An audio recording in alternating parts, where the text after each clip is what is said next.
ایک بات بتاؤ، رسول پاک نے 9 بنی آدم کو 2 حصوں میں بانٹ دیا،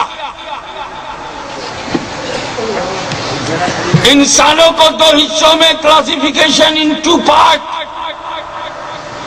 ایک طرف کافر ابو جہل، ابو لہب، ادوا شعیبہ کمپنی پرائیویٹ لمیٹڈ، اور دوسری طرف صدیق و فاروق، عثمان و علی، سعد و سعید، طلحہ زبیر، ابو عبیدہ، مہاجرین، انصار، عشرہ مبشرہ، ایمان والے ایک سائڈ، کفر والے ایک سائڈ. کافروں کی طرف منہ کر کے کہا میں تمہاری طرح ہوں، میں تمہاری طرح ہوں. ایمان والوں نے کہا میں تمہاری طرح نہیں ہوں، میں تمہاری طرح نہیں ہوں. تو جو جس جماعت میں وہی بولی بول رہا ہے. کعبہ کو کوئی راول پنڈی میں کہ نبی میری طرح، نبی میری طرح. جھگڑا مت کرنا، سمجھ جانا جب نبی نے چھوڑ دیا تو ہم کون ہیں روکنے والے؟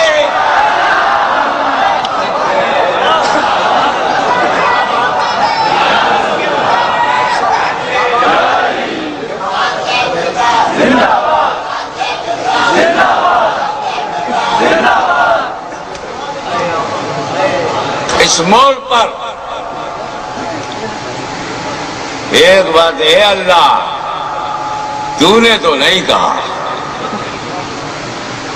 نبی کو بشروں مثلکم میں، اللہ تو نے قرآن میں نہیں کہا. کہلوایا تو اپنے محبوب سے کہا کہ تم کہو قل انما او مائی بیلوڈ پروفٹ یو سی،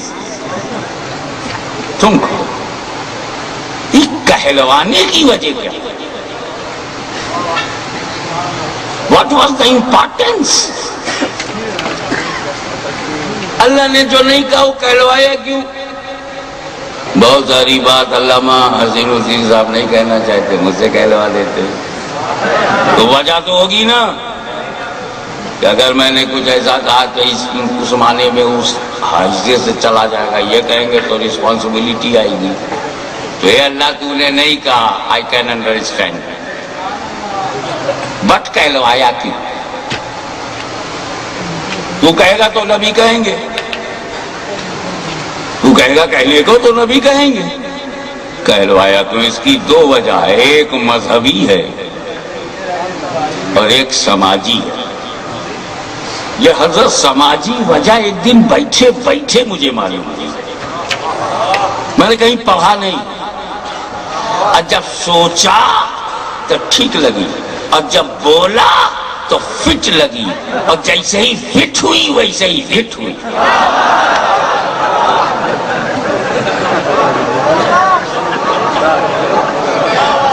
ہاں تھوڑا سا ہنسا کرو، آپ کا ہنسنا بہت ضروری ہے، ہنسو گے نہیں تو پسو گے نہیں. مسکرا کر جب آپ ریلیکس ہو گئے تو پھر آگے بڑھیے. میں دونوں وجہ بتاؤں گا. پہلے مذہبی وجہ، ریلیجیس ریزن، دوسرا سوشل ریزن.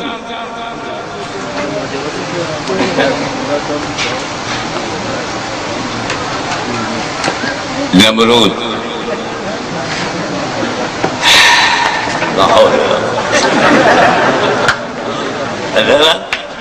منہ کا مزہ کرا اتنا بڑھیا. عباسی صاحب نے کھانا کھلایا تھا، چٹنی بڑی شوق تھی، میں چٹ کر گیا،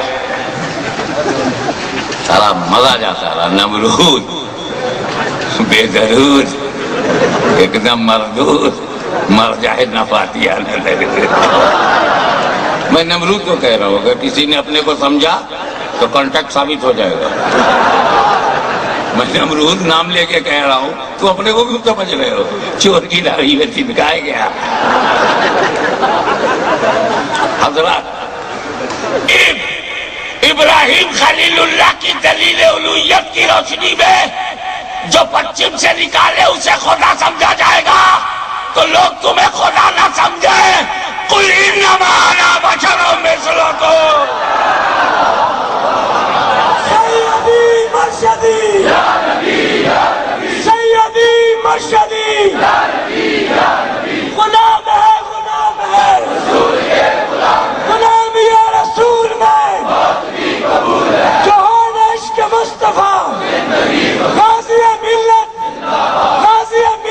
حضرات اب سمجھ گئے نا آپ کہ مذہبی وجہ کیا ہے؟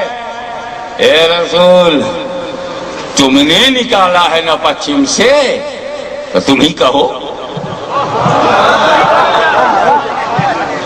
تم نے نکالا تم ہی کہو، تم نے پچھم سے نکالا لوگوں نے دیکھا، تم اپنے کو بشر کہو گے لوگ سنیں گے، پھر کوئی خدا نہیں کہے گا، تم نے کیا تم ہی کہو۔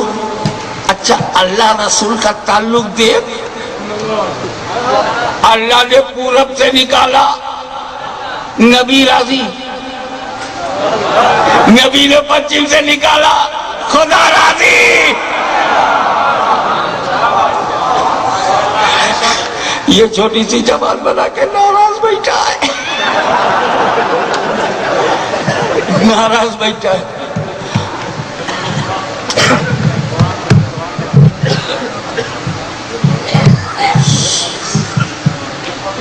ڈوبے ہوئے سورج کو پچھم سے نکالنا تمہارا عمل، بشریت کا اعلان تمہارا قول۔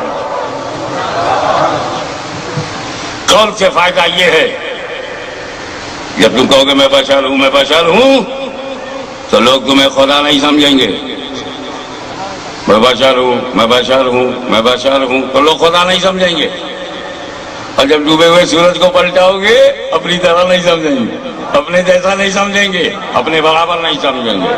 تم نے کیا تم ہی کہو، دس از دا ریلیجیس ریزن۔ اور سوشل ریزن بھی سن لو، بات مکمل ہو جائے۔ سماجی وجہ،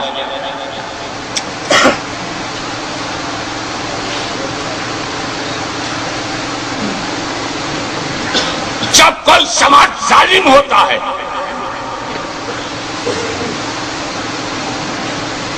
ظلم پر ظلم، ستم پر ستم، انسانی حقوق کی پامالی،